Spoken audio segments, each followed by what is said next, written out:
querido Deus, maravilhoso Pai que estás nos céus. Louvamos o Teu nome, Senhor, pelo privilégio de estarmos em Tua casa de oração. Tu conheces o meu coração, Tu sabes as minhas limitações. Tu sabes que de mim mesmo eu não tenho palavra nenhuma para dar a essa congregação. Mas eu rogo nesse momento que Teu Espírito ilumine a minha mente. Que o Teu Espírito encha com as Tuas palavras. Que cada palavra que for dita aqui essa manhã possa edificar o corpo de Cristo. Nós pedimos isso no nome maravilhoso de Jesus. Amém, Senhor. Amém.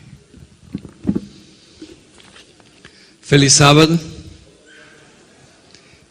Vocês estão mais fracos do que o pessoal do primeiro culto. Feliz sábado. Oh, melhorou. Eu sei que está um pouco perto da hora do almoço. E quando vai chegando perto da hora do almoço dá uma fraqueza assim. Mas é uma alegria muito grande para mim estar com vocês essa semana. Eu nunca estudei no IASP, mas eu tenho uma conexão muito profunda com esse colégio. Porque foi nesse colégio que eu encontrei a minha esposa. Leia Mamedes estudava nesse colégio aqui. Eu me lembro que eu fazia teologia no IAE em São Paulo e, como era estudante pobre, ia para Anguera pedir carona para viver a namorada. E aquilo era um sufoco terrível. Depois os meus pais se mudaram para Hortolândia também, e eu sempre, nesses últimos 30 anos, fui um frequentador dessa igreja. Por último, a minha filha, Darlene Bezerra, também veio estudar nessa escola. Então, nessa manhã, eu me sinto como se realmente fosse parte dessa igreja. Durante essa semana, irmãos, nós vamos estudar alguns temas extremamente importantes para a nossa vida espiritual. E eu lhes asseguro que até o próximo sábado nós vamos iniciar uma jornada. E nessa jornada, quando nós chegarmos ao fim, você definitivamente não será mais o mesmo. Ou você vai estar mais perto de Cristo, ou você vai estar mais longe de Cristo. Mas quando nós pregamos essas mensagens sobre a crise final, definitivamente alguma coisa tem que acontecer dentro da nossa vida, dentro do nosso coração. Eu sei que essa semana muita coisa vai acontecer. Eu não sei se vai chover toda noite, se você vai ser pedido para trabalhar até mais tarde. Mas eu sei que o que o inimigo puder fazer para você não vir aqui toda noite ouvir sobre esses temas da crise final, eu sei que ele vai fazer. Porque esse é o tema que deveria estar sendo pregado nos púlpitos adventistas. Se houve uma época onde a igreja precisasse ouvir mais profecias sobre Daniel, sobre Apocalipse, esse tempo é agora. E infelizmente nós não estamos pregando essas mensagens. Eu queria iniciar com vocês abrindo as escrituras no livro do profeta Joel, no capítulo 2. Livro do profeta Joel, no capítulo 2, e os versículos 1 e 2. Nós estamos nos aproximando de um grande final. O drama milenar do conflito dos séculos está se aproximando do seu fim. E nós, pouco a pouco, estamos perdendo a percepção da grande batalha que se trava entre o poder das trevas e o poder de Deus no mundo exterior, no mundo invisível. Infelizmente, como pessoas finitas, nós não temos uma compreensão muito plena do que acontece do outro lado. Mas à medida que vamos crescendo espiritualmente e nos aproximando de Deus, a nossa percepção do mundo invisível vai se tornando mais aguçada, a ponto da gente compreender realmente essa grande batalha que vem sendo travada entre o bem e o mal no mundo invisível. O profeta Joel nos dá um alerta, um desafio. E a mensagem bíblica em Joel capítulo 2, versículos 1 e 2 diz assim: tocai a trombeta em Sião e dai o alarma no meu santo monte. Tremam todos os moradores da terra, porque o dia do Senhor vem e já está perto. Dia de trevas e de escuridão.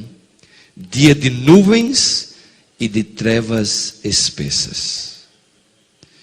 O profeta diz assim: toquem a trombeta em Sião, dai uma voz de alarma no meu santo monte. Sião e santo monte em profecia significa igreja. A mensagem do profeta é a seguinte: tocai a trombeta na igreja, dai uma voz de alarma na igreja, trema os moradores da terra que estão fora da igreja, e todos fiquem em alerta, porque o grande dia do Senhor está se aproximando. Meus queridos, a mensagem do profeta Joel nunca foi tão oportuna para a igreja adventista como hoje. E a razão porque a sua mensagem é de alarma, porque a sua mensagem é de alarido, está explicada no versículo 12 do mesmo capítulo. No versículo 12 diz assim: ainda assim agora mesmo diz o Senhor, voltai para mim de todo o vosso coração, com jejuns, com choro, com pranto, rasgai o vosso coração e não as vossas vestes.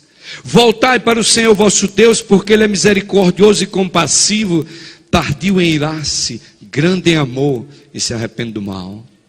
E o versículo 15, ele repete a expressão: tocai a trombeta em Sião, santificai um jejum, proclamai um dia de assembleia solene, congregai o povo, santificai a congregação, ajuntai os anciões, congregai os filhos e os que mamam, sai o noivo da sua recâmara e a noiva do seu tálamo, chorem os sacerdotes, ministros do Senhor, entre o alpendre e o altar, e digam: poupa o teu povo, ó Senhor. Meus queridos, a mensagem que Deus está mandando para nós hoje é uma mensagem de despertamento e reavivamento.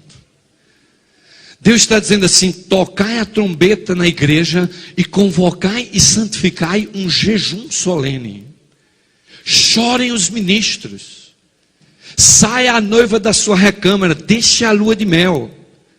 Venham todos se congregar na presença do Senhor e santificai as vossas vestes, rasgai o vosso coração, clamem, chorem em jejum e digam: poupe, Senhor Deus, o teu povo, porque o grande dia do Senhor está chegando. Tem havido muita festa e muito show dentro da igreja. Tem havido muito sorriso, muita alegria, muito tapinha nas costas. Mas eu não tenho visto dentro da igreja de Deus muitas lágrimas de arrependimento. E não tenho visto dentro da igreja de Deus assembleias e congregações sendo convocadas para a santificação e jejum do povo de Deus, porque o dia do Senhor está se aproximando. O Espírito de Profecia nos mostra uma visão que a serva do Senhor teve. E ela diz assim: visões da noite passaram perante mim, representações de um grande movimento reformatório entre o povo de Deus. Está falando de nós. Os enfermos eram curados, não temos isso ainda hoje, os temos, não vemos. E outros milagres eram operados. Viam-se centenas e milhares visitando famílias e abrindo perante elas as palavras. Centenas de pessoas batendo nas portas das casas, abrindo as casas, apresentando a palavra de Deus, e as famílias eram convertidas. Os corações eram convencidos pelo poder do Espírito Santo, e manifestava-se um espírito de genuína conversão, e o mundo parecia iluminado com a sua glória. E eu leio esse texto e olho para a minha igreja, e eu não consigo encontrar aqueles centenas e centenas que vai sair batendo nas portas. Às vezes eu penso até que eu estou enganado. Será que ela estava falando dos mormons, dos testemunhos de Jeová que saem por aí batendo nas portas? O que é que realmente aconteceu conosco? Porque realmente não estamos personificando essa obra. É porque nós ainda não alcançamos o reavivamento e a reforma que cada um individualmente necessita para realizarmos essa obra que nos foi confiada. Existe uma teologia moderna dizendo que esse negócio de bater de porta em casa, isso era evangelismo do passado. Mas o marketing de hoje faz evangelismo de porta em porta. As companhias enviam folhetos pelos correios de porta em porta. É de porta em porta que as coisas vão acontecendo. É no trabalho individual que os business e os homens de negócio estão alcançando os seus objetivos. Mas a igreja hoje está dizendo que ninguém deve bater mais de porta em porta para pregar o evangelho, quando ela diz que centenas e centenas santificados, reavivados, sairiam a bater de porta em porta, e as portas se abririam, e a palavra seria pregada, e as famílias seriam convertidas. Meus queridos, amados irmãos, tem havido uma grande diferença no seio do povo de Deus. Satanás tem trabalhado de uma maneira extraordinária e poderosa para manter a igreja de Deus imobilizada. Nos aproximamos do último drama milenar do conflito dos séculos, quando a batalha final será travada, e muitos estão com medo da batalha. Quando se fala sobre crise final, eventos final, perseguição, há pessoas que tremem no banco. Talvez o inimigo diga a você essa noite: não venha aqui toda noite, porque se vier você vai sair daqui assustado. Mas eu lhes asseguro, quanto mais eu estudo a crise final, mas o meu coração se enche de alegria, mas o meu coração se enche de gozo, porque quando eu vejo a crise dessa igreja, quando eu vejo a perseguição, quando eu vejo o sofrimento que essa igreja vai passar, eu vejo Deus derramando o seu poder de uma maneira extraordinária, como Ele nunca derramou na história dessa igreja. Nós precisamos estar preparados para o sofrimento, para a angústia e para esse poder que vai ser derramado. Hoje se fala pouco na onipotência, da doutrina da onipotência de Deus na vida dos seres humanos. Deus é onipotente e Ele quer importar a sua onipotência. Ele quer que os seus filhos sejam poderosos, milagres sejam operados, que o poder de Deus seja entronizado na vida das pessoas, famílias sejam tocadas, o evangelho seja pregado, essa obra terminada e a glória de Deus se manifesta em nosso meio. Meus queridos amados irmãos, Satanás tem trabalhado para que a igreja se distancie da onipotência de Deus, que esse poder que Deus está disposto a nos conceder não alcance o coração dos seus filhos. E hoje nós estamos dentro da igreja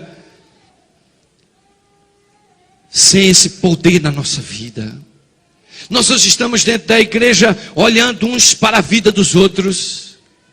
Nós olhamos para a nossa vida espiritual e saímos procurando significado para ela. E muitas vezes pensamos que o significado da vida cristã é vir à igreja todo sábado, domingo e quarta-feira e dar as nossas ofertas. Mas isso é uma experiência cristã superficial. O que Deus espera de nós é uma entrega completa. E a mensagem de Joel diz assim: rasgai o vosso coração, santificai um jejum. Não vai haver poder sendo derramado no seio dessa igreja enquanto nós continuarmos nessa monotonia espiritual, nessa rotina semanal de vida cristã. Quando as pessoas realmente não olharem para nós e verem Cristo estampado em nossa vida, verem Cristo estampado em nosso testemunho. Oh, meus queridos amados, nós olhamos para a cruz e pensamos em um Cristo histórico, que morreu há muitos anos no passado para me remir dos meus pecados. E olhamos para o futuro e vemos a volta de Jesus Cristo como uma coisa distante, que vai acontecer em algum ponto no futuro. Mas nesse meio termo entre a cruz e a glória, nós nos perdemos, mergulhado nas coisas boas que esse mundo tem para nos oferecer.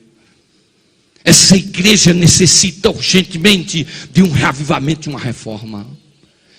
Essa igreja teve data para começar e ela tem data para terminar. E se nesse período você não se levantar e a glória do Senhor não resplandecer sobre a sua vida, e você não sentir o poder de Deus abalando a sua vida, quando esse tempo chegar, você vai fracassar. Está se aproximando diante dessa igreja a maior tribulação da história desta igreja. E você precisa estar preparado para ela. Os temas que nós vamos estudar essa semana nos mostram que Satanás não está dormindo. Satanás tem trabalhado arduamente enquanto nós estamos sentados nos bancos desta igreja papando sermões, em lugar de estarmos recebendo a doutrina da onipotência de Deus em nossa vida. É o poder de Deus sendo derramado em nós. E nós saímos por estes valados deste mundo fazendo resplandecer essa luz de glória que vai salvar pecadores desta miséria para a eternidade.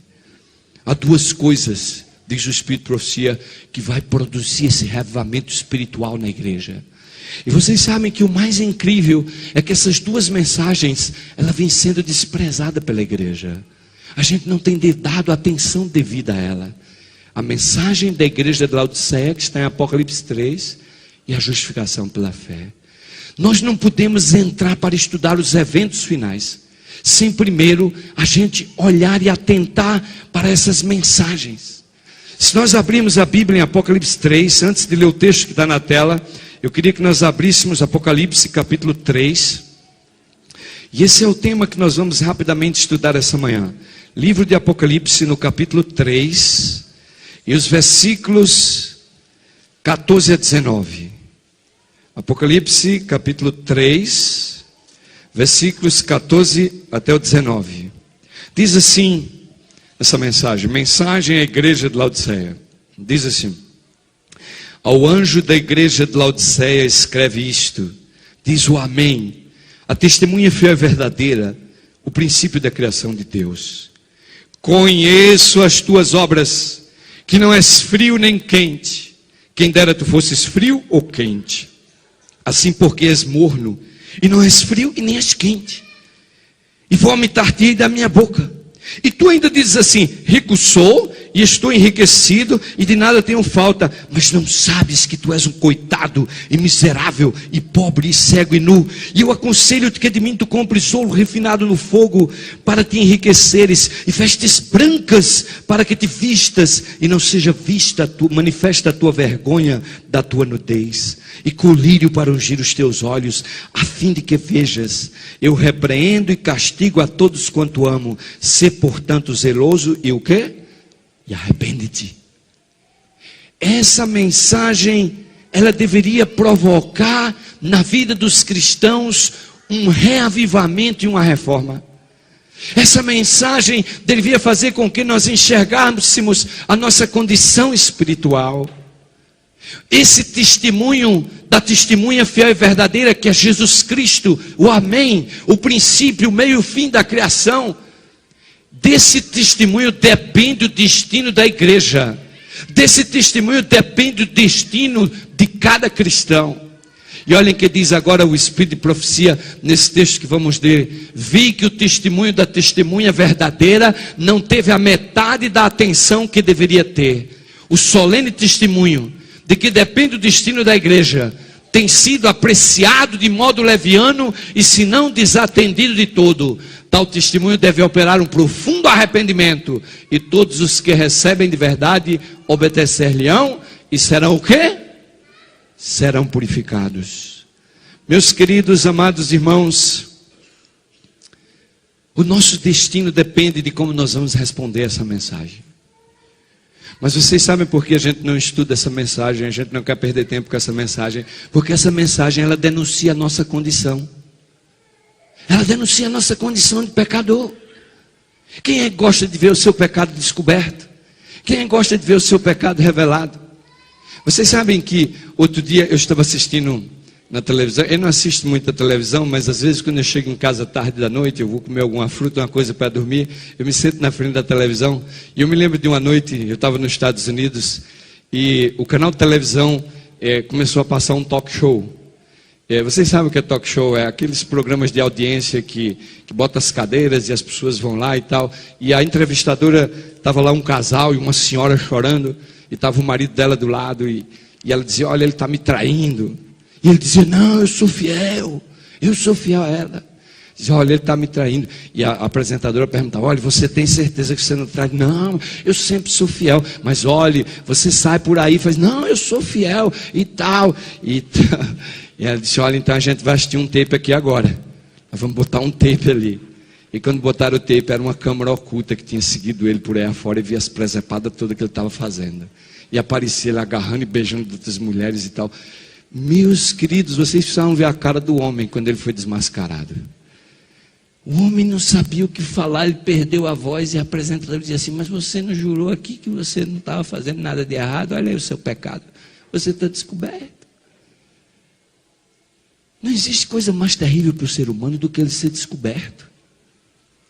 E essa mensagem, ela denuncia a nossa condição, porque quem escreveu essa mensagem diz assim: eu conheço as suas obras, eu conheço você, Você pode chegar aqui no sábado bonitinho de paletó e gravata e cantar bonito aqui na frente, mas eu conheço você. Você pode chegar aqui nesse púlpito bonitinho de paletó e gravata e você pode pregar e pode impressionar a multidão, mas eu conheço as suas obras. Eu conheço você lá do íntimo do seu coração. Eu sei o que você faz. E meus queridos, a maior tragédia da vida cristã é esse pecado oculto que a gente tem no coração, que a gente sabe que está lá dentro e ninguém sabe. Esse é o pecado que tira a alegria da salvação no coração. Esse é o pecado que destrói completamente a nossa vida cristã. É que a gente sabe que a gente é uma fachada. É que a gente sabe que a gente não é autêntico com Deus. É que a gente sabe que a gente não é fiel a Deus. Eu vou dar uma ilustração assim bem prática para vocês. Você está a 11 mil pés de altura lá em cima voando no avião e vem servindo aquela comida lá e você está morrendo de fome, mas a comida vem toda cheia de linguiça. E você olha para um lado, olha para o outro e fala, aqui não tem ninguém, isso aqui deve ser peru, e come tudinho. Integridade não se compra no supermercado. Deus conhece seu coração. O nosso problema não é o que as pessoas veem em nós, o nosso problema é o que nós vemos em nós mesmos.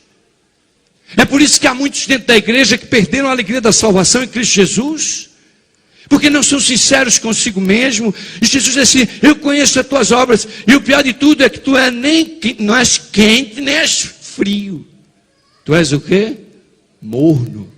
Morno é uma coisa assim que é, mas não é, né? Vocês sabem o que é isso? Que é, mas não é?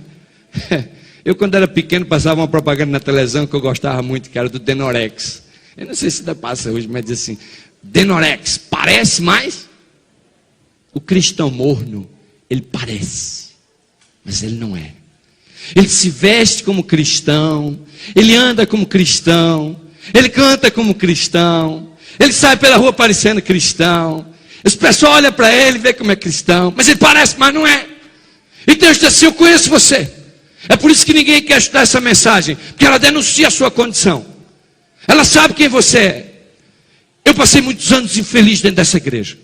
E eu tinha uma mãe que era muito firme. Eu me lembro da minha mãe que ela sentava na igreja assim, olhar para mim, e se eu não estivesse conversando com alguém, bastava só um olhar assim, eu já me endireitava.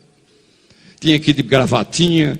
Naquele tempo usava-se uns paletozinhos com a gravata borboleta de calça curta. Eu odiava a calça curta. Não sei se vocês sabem o que é calça curta, porque hoje eu não vejo mais nem os meninos de calça curta.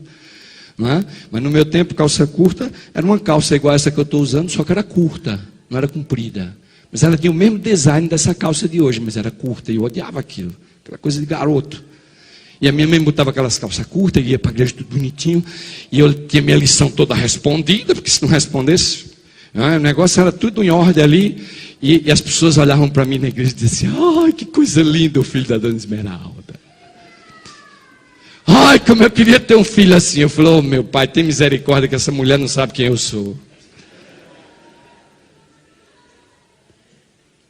Quando Cristo diz assim, eu conheço as suas obras, Ele não olha o que você é por fora, Ele olha o que você é por dentro. E Ele sabe quem você é.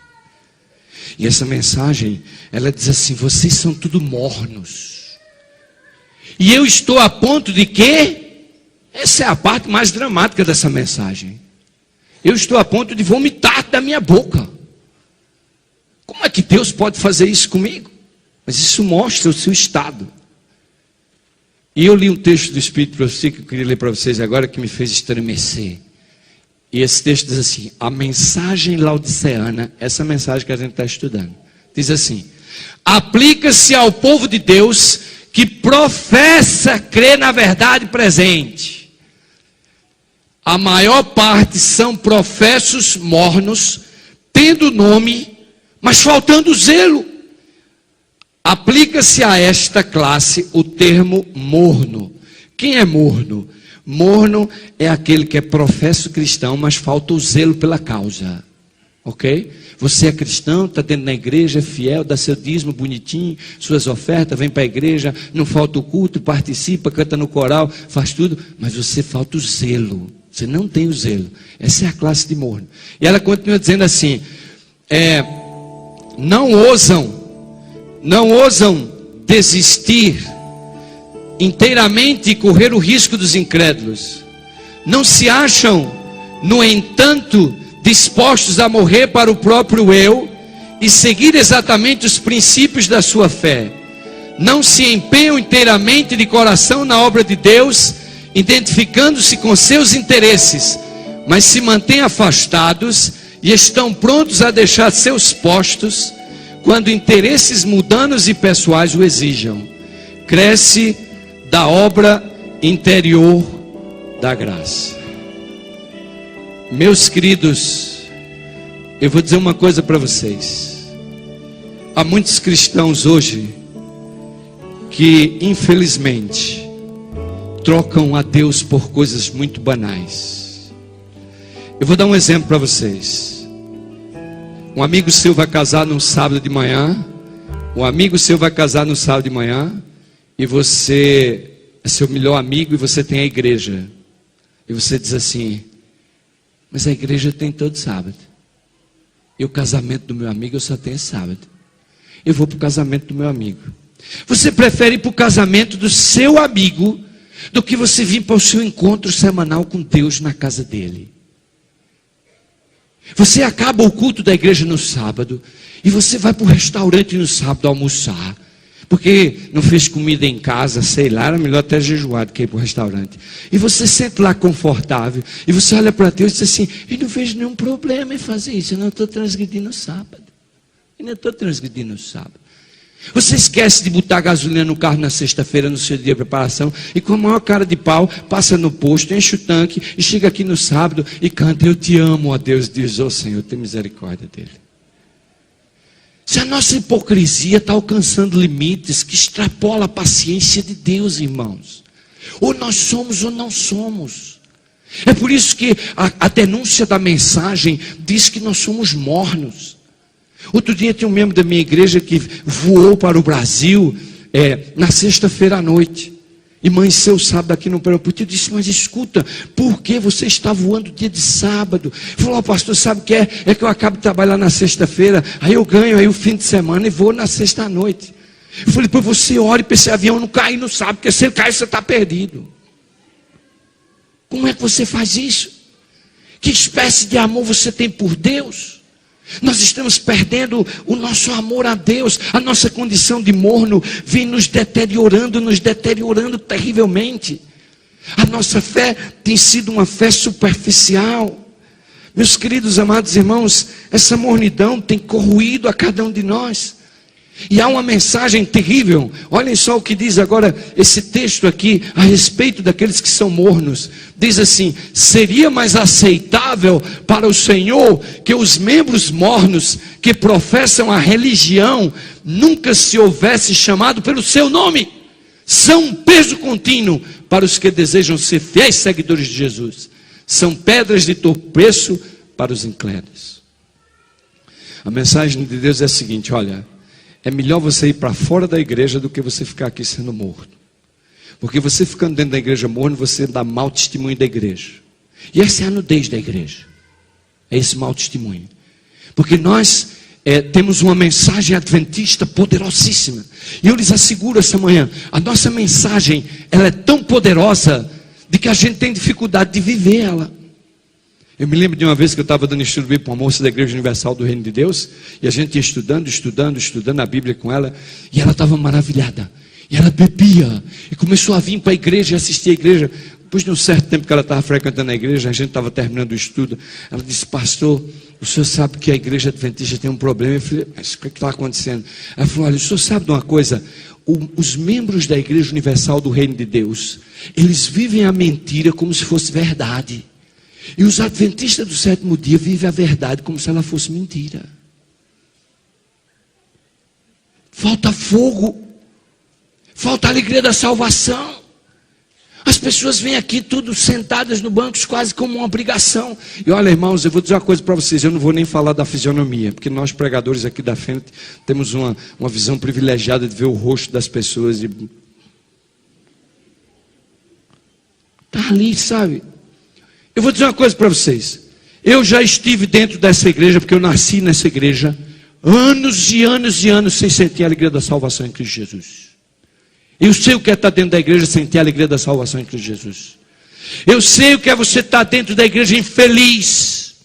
Eu sei que você não quer ir para o mundo e correr o risco de ser chamado de incrédulo. E você fica aqui dentro da igreja vegetando espiritualmente, com a vida cheia de problemas, sendo atraído pelo mundo, sem conseguir realmente fazer a sua vida espiritual progredir, sem conseguir fazer uma reforma dentro de você.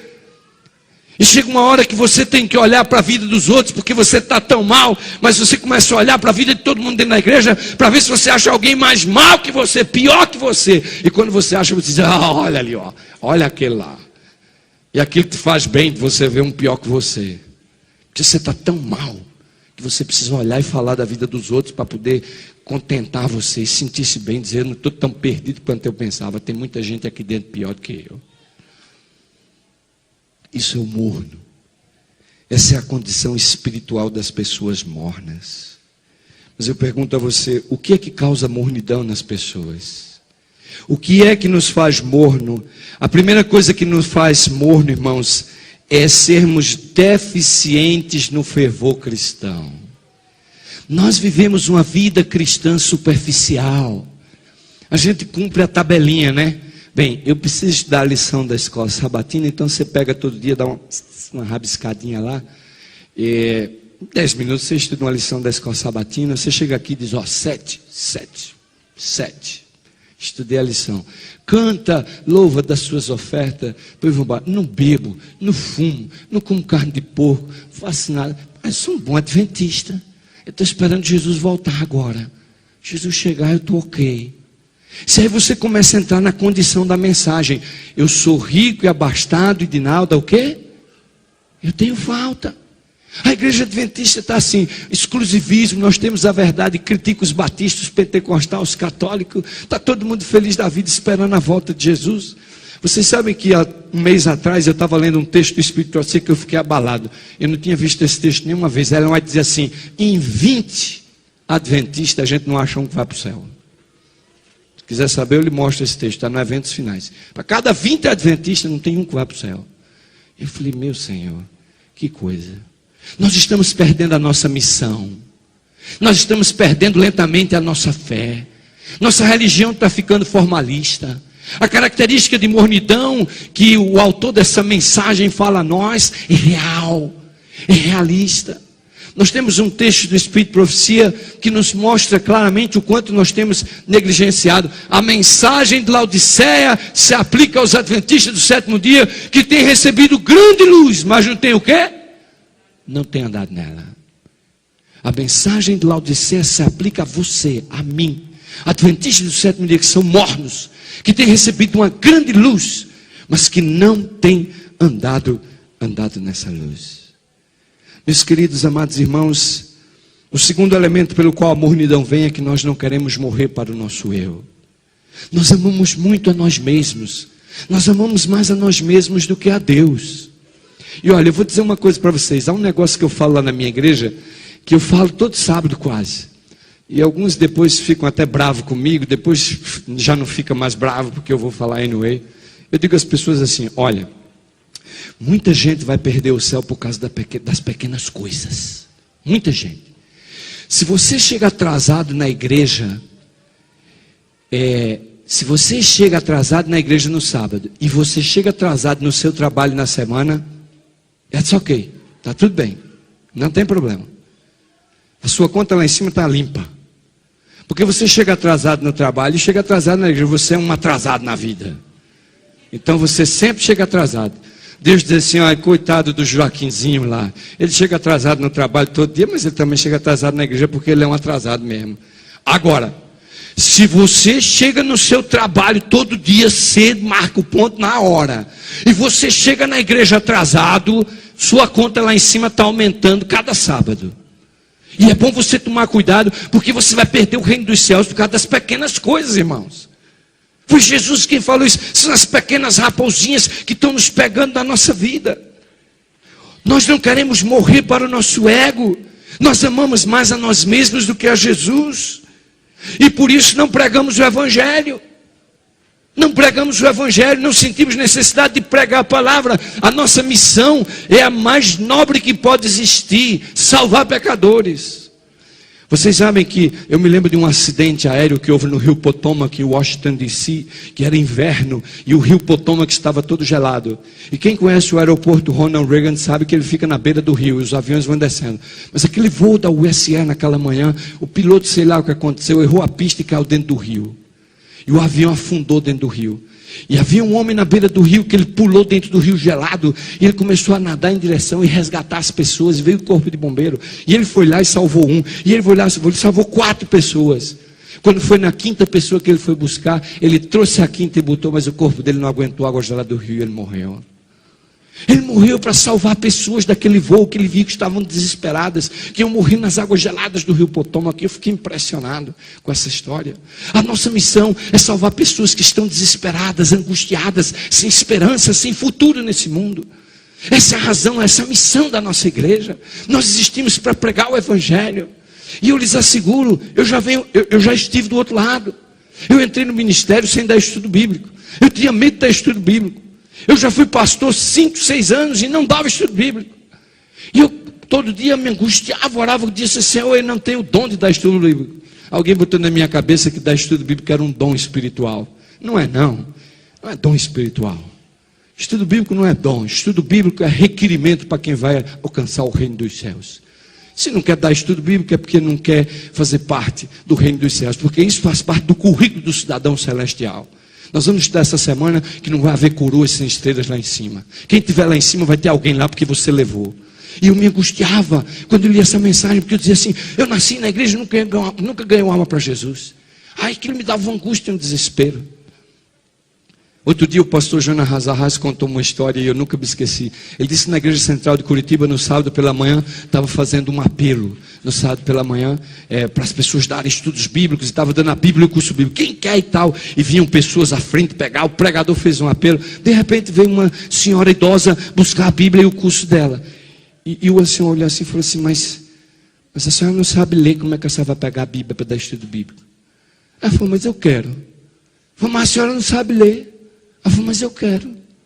E o senhor olhou para o pastor assim, com esse pastor: não, vamos perder uma Bíblia e um curso bíblico, porque a mulher não sabe ler, como é que a gente vai dar para ela? E o pastor disse: não, dá a Bíblia para ela.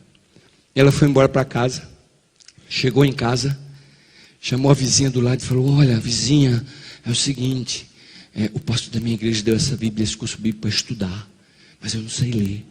Você podia ler para mim e responder comigo? Toda semana tem que fazer uma lição. E a vizinha disse: claro que eu posso, vizinha, não tem problema, eu faço isso para você. E aí sentaram as duas e começaram a estudar toda semana a Bíblia. Sabe o que aconteceu? Quando terminou as 24 semanas, a vizinha batizou-se, amém? Ela foi para a vizinha do outro lado: vizinha, olha, eu estou com a Bíblia e tal. E começou a batizar 3, 4 por ano, sem saber ler. E eu olho para você aqui hoje de manhã e digo: qual é a sua cultura? Você sabe ler? Você tem um curso universitário? Você tem um curso secundário? E o que é que você tem feito? Como é que você tem pregado? Quantas almas você ganhou? Quantas pessoas desejam as águas batismais para o seu trabalho? Eu me lembro quando eu fui dar meu primeiro estudo bíblico, já tinha quase 7 anos de pastorado, e eu tremia, eu estava nervoso, fui no banheiro um monte de vezes antes de sair para dar o estudo bíblico, e cheguei lá nervoso, e eu dizia: Senhor, eu sei pregar, sei fazer tudo, mas estudo bíblico não é a minha praia. E Deus dizia assim: olha, isso aqui não tem praia, você tem que ir lá e dar estudo bíblico, porque no céu só vai estar lá quem ganhar alguém para Cristo. E eu fui lá tremendo e comecei ali a pergunta e tal, mas eu vou dizer uma coisa para vocês: o gozo que eu senti no meu coração, quando eu vi a primeira alma descendo das águas batismais, que eu ganhei com o meu trabalho para Cristo, é algo simplesmente indescritível. A minha vida mudou daí para frente, o meu ministério mudou daí para frente, eu nunca mais parei de dar estudo bíblico. Cada ano eu levo pessoalmente do meu trabalho, não é porque eu sou pastor, é pessoalmente. O Dilson leva 6, 7 almas ao batismo, eu sinto a alegria de dar estudo bíblico, mas eu tenho uma memória ruim, até hoje ainda levo a folhinha e vou lendo a pergunta e digo o texto da Bíblia, porque eu não sei de qual, igual qualquer iniciante vai fazer. Se o Espírito de Deus faz o resto, mas você tem que fazer, porque se você não fizer, você vai ficar morno na igreja, você fica nesse estágio de que sou rico, abastado e de nada tenho falta. E você está aqui dentro da igreja sem sentir a alegria da salvação, sem sentir essa esperança da glória que vai se manifestar. Enquanto você não estiver salvando pecadores e tirando a pessoa da miséria e do pecado, você não vai compreender a seriedade do valor da vida eterna. É por isso que Jesus olha para nós essa manhã e diz assim: eu conheço você, eu conheço as tuas obras. Sabe, meus queridos, o mais incrível é que Deus, Ele oferece remédio, a cura para essa enfermidade. Nós adventistas, às vezes achamos que estamos salvos só porque estamos dentro da igreja. Mas há um grande caminho espiritual a correr dentro da igreja. É por isso que o profeta diz assim, que a gente tem que convocar uma assembleia solene. Eu me lembro de uma vez que eu estava dando estudo para um batista, e eu ia apertando aquele batista, apertando. Chegou o dia do estudo, do sábado, e eu fui dizer para ele assim: olha, vocês não só guardam o quarto mandamento, vocês não guardam nenhum mandamento da lei. Porque lá em Tiago 3,10 diz assim, que todo aquele que guardar a lei, mas tropeçar em um só mandamento, se torna réu de quê? De todos. E ele ficou nervoso, levantou, deu um murro na mesa, e disse: é verdade, nós batistas não guardamos a lei, é verdade, nós não guardamos a lei, é verdade, mas vocês adventistas também transgridem a lei. Eu falei: não transgride, eu falei: não transgride, eu me levantei também, comecei a gritar, ele gritava, não transgride, ficou aquele bate-boca, e eu disse: por que transgride? E ele disse: sabe por quê? Porque Jesus disse que o cumprimento da lei é o amor, e vocês cumprem a lei, mas não amam. E eu me sentei e calei. Porque é verdade. Você cumpre a lei, mas não ama. Meus queridos, nós precisamos urgentemente de uma reforma espiritual dentro dessa igreja. Nós estamos perdidos dentro dos bancos dessa igreja. Essa semana nós vamos ver que Ellen White diz que a maioria dos pregadores do alto clamor, que vai ser o tema de uma das noites, estão nas igrejas de Babilônia. Eu, quando li esse texto, eu chorei no meu coração. A serva do Senhor escreveu que as pessoas que vão fazer a mensagem do alto clamor, a maioria delas estão nas igrejas de Babilônia. Nós precisamos despertar dessa sonolência espiritual que estamos vivendo. Meus queridos, há uma missão a ser realizada por nós. Deus espera de nós que nós nos apeguemos a esta mensagem e façamos uma purificação em nosso coração, façamos uma reforma em nossa vida, façamos uma transformação no nosso coração. Aqui ele diz assim: eu recomendo que vocês comprem ouro refinado pelo fogo, que é a fé e o amor que nós não temos e precisamos. Deus está dizendo assim: eu recomendo que comprem vestiduras brancas para cobrir a vossa nudez. Qual é a nudez da igreja? É o mau testemunho, irmãos. É o mau testemunho. Membros da igreja dando cano em outros membros, pede emprestado, não paga, outras ligam suas televisões de sábado e assiste. Eu me lembro de uma igreja que eu fui pastor, e quando eu cheguei lá, havia um irmão que estava 7 anos frequentando a igreja, não faltava uma reunião, mas não batizava. E um dia eu fui lá e disse: mas por que você não batiza? Você está na igreja todo sábado, você é melhor do que muito adventista que eu tenho na igreja. E ele disse para mim assim: olha, pastor, eu não batizo, sabe por quê? Porque eu, para batizar e ser igual o seu ancião aqui, que é meu vizinho, toda sexta-feira está assistindo Jornal Nacional, à noite eu prefiro não batizar. Eu falei: como é? Ele falou: isso mesmo, o seu ancião aí do lado, ó, ele mora aqui do meu lado, eu vejo aqui pela janela, toda sexta-feira, 8 horas lá, ele está vendo o Jornal Nacional. E eu fiquei assim, apavorado. Sabe o que a gente quer? Nós queremos ser adventistas e queremos também aproveitar o mundo aqui embaixo enquanto Jesus não vem. Mas não é assim que funciona, irmãos. Jesus diz assim que a gente precisa se converter de todo o coração, não é a metade dele. Nós temos que fazer uma entrega. Olha o que o Espírito de Profecia fala para nós. Foi-me mostrado que o testemunho aos de Laodiceia aplica-se aos filhos de Deus na atualidade. E o motivo pelo qual ele não realizou uma grande obra é a dureza de quê? Dos seus corações. Deus quer realizar uma grande obra em nós, e a razão porque essa obra não se realiza é a dureza dos nossos corações. Essa igreja precisa de ser abalada, sacudida, santificada, reformada. Nós precisamos despertar desse sono e compreendermos que estamos diante da mais terrível batalha do conflito dos séculos, a batalha da crise final. Satanás está tentando cegar os nossos olhos para a gente não se preparar para essa batalha do Armagedon, mas nós precisamos nos preparar. Sabem, meus queridos, a mensagem diz assim: eu repreendo e disciplino a todos quanto amas, se você pois zeloso e arrepende-te. Mas de que pode se arrepender um coração cheio de arrogância e egoísmo? Nós estamos perdendo a percepção do que é pecado. Nós não sabemos mais o que é pecado. A gente se ajoelha de noite e diz assim: Senhor, perdoa meus pecados. E Deus diz assim: qual, meu filho? Qual você quer que eu perdoe? Deus não perdoa pecado por atacado. Não se ajoelhe mais orando dizendo: Senhor, perdoa meus pecados, porque nenhum pecado é perdoado quando você ora assim. Isso não é confissão, isso é enrolação. Não é confissão. Porque Deus quer que você se ajoelhe no pé dele e confesse cada pecado que você tem cometido. Deus pede a confissão do pecado para que você tenha consciência que pecou, para que você saiba o pecado que cometeu, para que você saiba que está errado e para que você faça um reavivamento, uma reforma na sua vida. Você se ajoelha e diz: Senhor, resolve meus problemas. Deus diz: qual, meu filho? A gente quer tudo por atacado com Deus. Senhor, dirige meu caminho. Qual caminho, meu filho? Sabem, se eu pegar uma folha de papel em branco aqui e eu der para cada um de vocês aqui essa manhã, eu não vou fazer isso, mas seria uma boa ideia se pudesse. E eu vou dizer assim: olha, peguem essa folha de papel em branco e escreva nessa folha de papel os pecados que você cometeu da hora que acordou hoje até agora. Ok. Bem, eu levantei hoje de manhã, liguei o aparelho de som tocando uma música dos Arautos do Rei, estava me sentindo muito bem, tomei o café da manhã, peguei a mulher, botei no carro, não teve briga dentro do carro hoje, porque ela estava pronta na hora, vou chegar na igreja na hora, cheguei aqui, sentei, ouvi a lição da escola sabatina, pastor, eu acho que eu não pequei hoje não, eu não estou lembrado de nenhum pecado que eu cometi aqui hoje não. Eu sou santo e não sabia que eu era santo. Eu não pequei. Vocês sabem, nós estamos perdendo a noção do que é pecado. E sabe por que a gente está perdendo a noção do que é pecado? Porque a gente está longe de Deus. Nós estamos perdendo a comunhão com Deus. A Bíblia é a palavra de Deus falando a nós. Cada dia que você abre a Bíblia, você está ouvindo a voz de Deus falando a você. Quando você deixa de abrir a Bíblia e olhar, você perde a chance de deixar Deus falar no seu coração. E a oração, Ellen White diz que é o abrir do coração ao amigo, a Deus.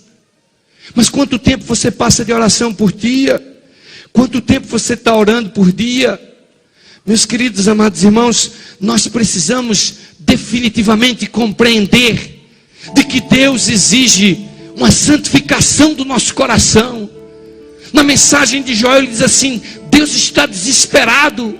Ele diz assim: toque a trombeta em Sião, convoquem a congregação, convoquem uma assembleia solene para santificar o povo de Deus com jejum e oração. Os ministros chorem na minha presença perante o pórtico e o altar. Deus está desesperado. Deus está desesperado para nos tirar dessa condição de morno, para nos tirar dessa condição miserável de que somos ricos, abastados e de nada tenho falta. E eu pergunto a você: até quando você vai estar perdido dentro da igreja? Quando é que você realmente vai fazer uma profissão de fé íntegra, de entregar o teu coração a Jesus, de entregar a tua vida a Cristo Jesus, e que as pessoas olhem para você e vejam a glória de Cristo nascendo no teu coração, e elas vão dizer assim: este homem teve um encontro com Cristo, essa mulher teve um encontro com Cristo, porque isso está escrito na vida dele, nas palavras dele, no pensamento dele. Sabe, nós amamos tantos a nós mesmos que a gente pensa que a gente pode enganar a Deus. A gente sabe mentalmente que a gente não pode enganar a Deus, mas às vezes a gente vive a vida como se a gente pudesse enganar a Deus. Mas o mensageiro que fala ao nosso coração essa manhã, ele diz assim: eu conheço as tuas obras, eu sei quem tu és, eu conheço os teus pecados, e eu ofereço aqui o colírio do discernimento, as vestes de Cristo, que tu vai parar de dar mau testemunho. Eu quero te oferecer realmente esse ouro provado pelo fogo, que é a fé e o amor que nós devíamos ter por essa obra, por essa causa. Sabe, meus queridos, eu sou um homem que tenho sofrido muito nessa vida, e eu, na minha experiência com Deus, eu cresci achando que eu era o melhor pastor do mundo. Vocês sabem que aqui no Brasil, eu sei, eu ainda tenho uma fama de pessoas que me conheceram do tempo que eu fui JA aqui para São Paulo, e que eu era eu ainda tenho uma fama de pessoas que me conheceram do tempo que eu fui JA aqui para São Paulo, e que eu era um pastor muito arrogante. Eu às vezes me entristeço por isso, porque eu realmente fui isso. Durante muitos anos eu achei que eu era o melhor pastor do mundo. Não havia pastor no mundo melhor do que eu. E eu subi muito rápido no ministério. Eu com um ano de ministério, me mandaram para uma igreja lá no interior de Pernambuco, lá no meio do mato. Mas em um ano de ministério lá, eu batizei 109 almas. E aquilo foi um sucesso. E já me promoveram para João Pessoa, que era uma igreja de 500 membros. Eu fiquei ali mais 2 anos também, batizei 140 e já me mandaram para o departamental de jovens. Eu virei departamental de jovens sem nem ser ordenado. E eu comecei a achar que eu era bom. E eu comecei a achar que eu era o máximo, que ninguém era melhor do que eu. E aí um pouco eu já estava na Paulista Leste. E eu disse assim: olha, Senhor, se eu for nessa progressão, eu vou estar na conferência geral já. Eu preciso ir para os Estados Unidos aprender inglês. Eu preciso falar inglês. Porque se um dia eu vou ser o JA da conferência geral, eu vou ser o maior nessa obra, eu preciso falar inglês. Eu falo isso até meio envergonhado hoje para vocês. Mas eu estou falando isso para vocês, abrindo meu coração, para vocês verem como é a natureza humana. E foi por isso que eu fui embora para os Estados Unidos em 1992. E fiquei 15 anos lá. E lá o Senhor me mandou para o deserto. O deserto que Ele mandou Moisés, para pastorear ovelhas e cabritos. E ali estava eu no deserto, cercado do nada. E eu me lembro do dia que eu fui pastor de uma igreja, e os anciãos da igreja se reuniram e foram na associação pedir para me tirar. E eu quase morri naquele dia. Eu não podia acreditar que eu, o ministro de sucesso, o grande pastor Dilson Bezerra, estava agora os anciãos da igreja dele, tudo lá na associação, pedindo para tirar ele do pastorado da igreja. Eu cheguei em casa naquele dia chorando, e abracei a minha esposa, e ela olhou para mim e disse: filho, você não é tão bom quanto você pensava. E eu falei: e eu agora estou descobrindo isso, que eu não sou bom, coisa nenhuma. Deus foi me botando na estrada da dor, do sofrimento, das lágrimas, para que eu pudesse conhecê-lo. Olha, eu vou dizer uma coisa para vocês. Existe uma diferença entre conhecer sobre Deus e experimentar Deus. Quando você estuda a Bíblia, lê a Bíblia e ora, você conhece sobre Deus. Mas quando você está no sofrimento, na dor, na lágrima, na dor sofrendo, você conhece Deus por experiência. Isso faz uma grande diferença na vida. Eu conheci Deus pela experiência. E finalmente eu descobri que não existe pastor bom nem pastor ruim. O que existe é pastor que passa muito tempo de joelho e pastor que passa pouco tempo de joelho. Não existe membro bom e membro ruim. O que existe é membro que passa muito tempo de joelho e membro que passa pouco tempo de joelho. E isso vai fazer uma grande diferença na sua vida. E olha, eu vou dizer uma coisa para você. Nós nos ajoelhamos e começamos a orar com Deus, é só petição. Senhor, me ajuda, me dá aquilo. Senhor, olha isso, aquilo. E Deus olha assim e diz: mas meu filho, você só vem aqui pedir pela madrugada, não tem uma coisa diferente para falar? Você quando fecha os olhos e vem orar, só vem pedir, pedir, pedir. Sabe, eu descobri uma coisa. Eu descobri que a gente pode falar com Deus sem pedir. Se ajoelhe, ore a Deus, faça uma oração de adoração. O que é uma oração de adoração? É você se ajoelhar e dizer: Senhor, eu te louvo pela criação, eu te louvo pelo sol, eu te louvo pelo céu azul, eu te louvo pela beleza da natureza, eu te louvo de ver as tuas maravilhas. Você pode gastar 5, 10 minutos falando com Deus, glorificando e louvando o nome dele por tantas coisas lindas que ele fez.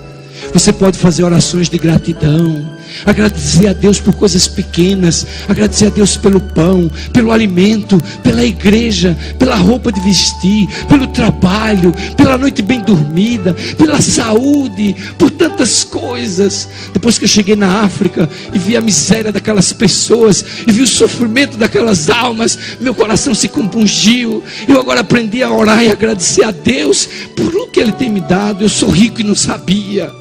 Nós somos ricos aqui no Brasil e não sabemos de ver o sofrimento, a dor de pessoas que estão na miséria, que não conhecem a Cristo, que precisam de uma palavra nossa, e nós não fazemos nada.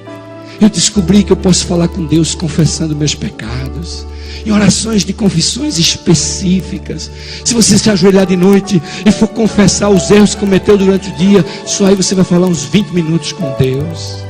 E olha, meus queridos, as orações intercessórias, orar pelo amigo, orar pelo filho, orar pelo esposo, orar pela esposa, orar pela igreja, pelo pastor, pelos amigos. Quanto tempo nós podemos falar com Deus falando coisas tão lindas, mas a gente só se ajoelha para pedir, e Deus já está por aqui de a gente só pedir para Ele. Nós precisamos de uma reforma nessa igreja. Nós precisamos fazer uma reforma em nossa vida. Nós precisamos sair do estágio morno e partir para sermos cristãos fiéis a Deus. Dizer: Senhor, eu não quero ser mais o mesmo. Essa semana Deus vai falar o teu coração, e Satanás vai fazer tudo para você não aparecer aqui. Mas eu sei que você pode caminhar com Deus. Eu sei que você pode pisar nas pegadas de Deus. Eu sei que você pode sentir o gozo e a alegria da salvação que essa mensagem pode dar. Eu sei que você pode erguer a sua cabeça para além das montanhas deste mundo e ver a glória que está para se manifestar. E eu oro a Deus para que Ele toque teu coração essa semana. Eu oro a Deus para que Ele sacuda você nos bancos desta igreja e diga para você que você precisa se reavivar, que você precisa reformar a sua vida, que você não pode continuar mais sendo esse adventista de sábado, domingo e quarta-feira. Você realmente precisa levantar a bandeira do príncipe Emanuel e dizer: Senhor, eu estou pronto para a batalha final. Eu vou contigo até a morte. Eu quero ser triunfante e vitorioso com essa igreja na crise final. Incline a sua cabeça e agora eu quero fazer uma oração por você. Senhor Deus, querido Pai que estás nos céus, Tu és um Deus que conhece todas as coisas. A mensagem dessa manhã diz assim: eu conheço as Tuas obras. Senhor, Tu sabes quem nós somos. Tu sabes a nossa miséria, a nossa desgraça, a nossa pobreza, a nossa nudez. Mas nós louvamos o Teu nome nessa manhã, porque a Tua palavra é aberta e nos dá esperança. Porque Tu, apesar das disciplinas que nos dá, nos ama. E porque Tu nos aceita de volta. Senhor, essa semana nós estamos iniciando uma jornada. Vai ser uma jornada difícil. Vai haver uma batalha no nosso coração entre Deus e Satanás. Senhor, segura a nossa mão. Dá-nos o triunfo e a vitória. Que no próximo sábado nós possamos chegar na Tua presença triunfantes, gloriosos, na certeza de que vencemos o pecado, de que estamos prontos para receber a Tua glória. Oh querido Deus, que a Tua graça, que a Tua bênção esteja com cada um desses irmãos agora e para sempre. Amém, Senhor. Amém.